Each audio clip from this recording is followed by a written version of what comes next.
be rebuilt. The Nephilim then helped the people plan and build the first royal city, and they blessed it. May the city be the nest, the place where mankind shall repose. May the king be a shepherd. The first royal city of man, the Sumerian texts tell us, was Kish. When kingship was lowered again from heaven, the kingship was in Kish. The Sumerian king lists, unfortunately, are mutilated just where the name of the very first human king was inscribed. We do know, however, that he started a long line of dynasties whose royal abode changed from Kish to Uruk, Awan, the Mazi, Aksak, Akkad, and then to Ashur and Babylon, and more recent capitals. The biblical table of nations likewise listed Nimrod, the patriarch of the kingdoms at Uruk, Akkad, Babylon, and Assyria, as descended from Kish.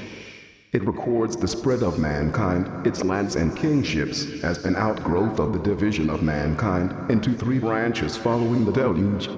Descended from and named after the three sons of Noah, these were the peoples and lands of Shem, who inhabited Mesopotamia, and the Nebuchadnezzar lands, Ham, who inhabited Africa and parts of Arabia, and Japheth, the Indo-Europeans in Asia Minor, Iran, India, and Europe. These three broad groupings were undoubtedly three of the regions whose settlement was discussed by the great Anunnaki. Each of the three was assigned to one of the leading deities. One of these was, of course, Sumer itself, the region of the Semitic peoples, the place where man's first great civilization arose. The other two also became sites of flourishing civilizations. Circa 3200 BC, about half a millennium after the blooming of the Sumerian civilization, statehood, kingship, and civilization made their first appearance in the Nile Valley, leading in time to the great civilization of Egypt. Nothing was known until some 50 years ago about the first major Indo-European civilization. But by now it is well established that an advanced civilization, encompassing large cities, a developed agriculture, a flourishing trade, existed in the Indus Valley in ancient times. It came into being, scholars believe, some 1,000 years after the Sumerian civilization began. Ancient texts as well as archaeological evidence attest to the close cultural and economic links between these two river valley civilizations and the older Sumerian one. Moreover, both direct and circumstantial evidence has convinced most scholars that the civilizations of the Nile and Indus not only were linked, but were actually offspring of the earlier civilization of Mesopotamia. The most imposing monuments of Egypt, the pyramids, have been found to be, under a stone skin, simulations of the Mesopotamian ziggurats, and there is reason to believe that the ingenious architect who designed the plans for the Great Pyramids and supervised their construction was a Sumerian venerated as a god. The ancient Egyptian name for their land was the Raised Land, and their prehistoric memory was that a very great god, who came forth in the earliest times, found their land lying under water and mud. He undertook great works of reclamation, literally raising Egypt from under the waters. The legend neatly describes the low-lying valley of the Nile River. In the aftermath of the deluge, this olden god, it can be shown, was none other than Anunnaki, the chief engineer of the Nephilim. Though relatively little is known as yet regarding the Indus Valley civilization, we do know that they, too, venerated the number 12 as the supreme divine number, that they depicted their gods as human-looking beings wearing horned headdresses, and that they revered the symbol of the cross, the sign of the 12th planet. If these two civilizations were of Sumerian origin, why are their written languages different? The scientific answer is that the languages are not different. This was recognized as early as 1852, when the Reverend Charles Foster, the one primeval language, ably demonstrated that all the ancient languages then deciphered, including early Chinese and other Far Eastern languages, stemmed from one primeval source, thereafter shown to be Sumerian. Similar pictographs had not only similar meanings, which could be a logical coincidence, but also the same multiple meanings, and even the same phonetic sounds, which suggests a common origin. More recently, scholars have shown that the very first Egyptian inscriptions employed a language that was indicative of a prior written development. The only place where a written language had a prior development was Sumer.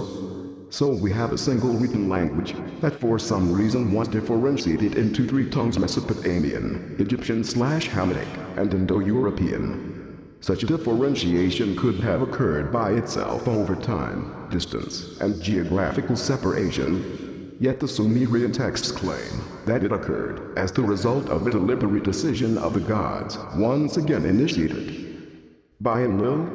Sumerian stories on the subject are paralleled by the well-known biblical story of the Tower of Babel, in which we are told that the whole earth was of one language and of the same words.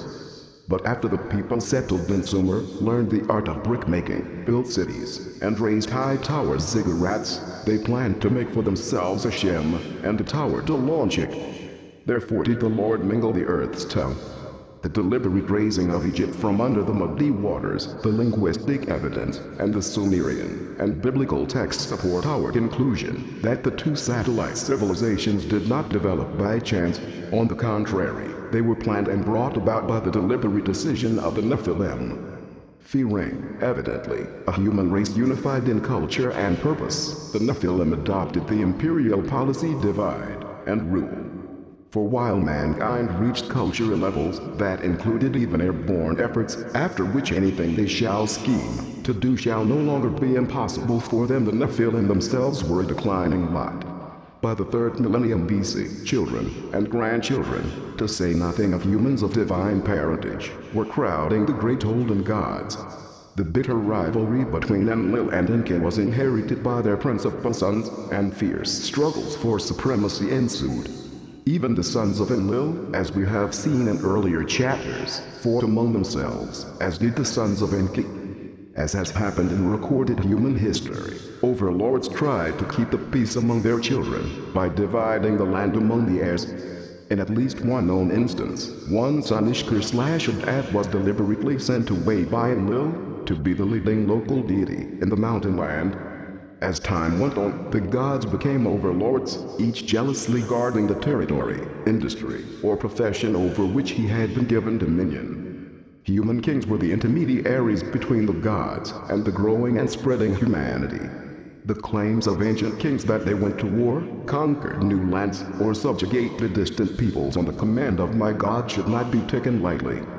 Text after text makes it clear that this was literally so the gods retained the powers of conducting foreign affairs, for these affairs involved other gods and other territories. Accordingly, they had the final say in matters of war or peace. With the proliferation of people, states, cities, and villages, it became necessary to find ways to remind the people who their particular overlord or lofty one was. The Old Testament echoes the problem of having people adhere to their God and not prostitute after other gods. The solution was to establish many places of worship and to put up in each of them the symbols and likenesses of the correct gods. The age of paganism began. Following the deluge, the Sumerian texts inform us the Nephilim held lengthy councils regarding the future of gods and man on earth. As a result of these deliberations, they created the 4 regions. 3 of them, Mesopotamia, the Nile Valley, and the Indus Valley, were settled by man. The 4th region was Holy, a term whose original literal meaning was dedicated, restricted.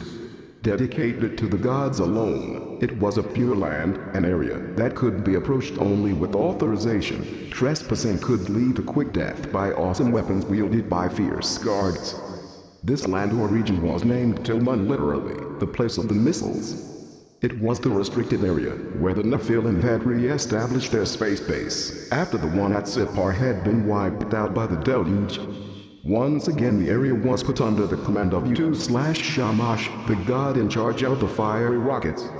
Ancient heroes, like Gilgamesh, strove to reach this land of living, to be carried by a shem, or an eagle, to the heavenly abode of the gods.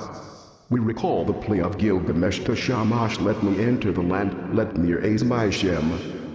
By the life of my goddess mother, who bore me, of the pure faithful king, my father, my step direct to the land." Ancient tales, even recorded history, recall the ceaseless efforts of men to reach the land, find the plant of life, gain eternal bliss among the gods of heaven and earth. This journey is central to all the religions, whose roots lie deep in Sumer, the hope that justice and righteousness pursued on earth will be followed by an afterlife, in some heavenly divine abode. But where was this elusive land of the divine connection? The question can be answered. The clues are there. But beyond it loom other questions. Have the Nephilim been encountered since? What will happen when they are encountered again? And if the Nephilim were the gods who created man on Earth, did evolution alone, on the 12th planet, create the Nephilim?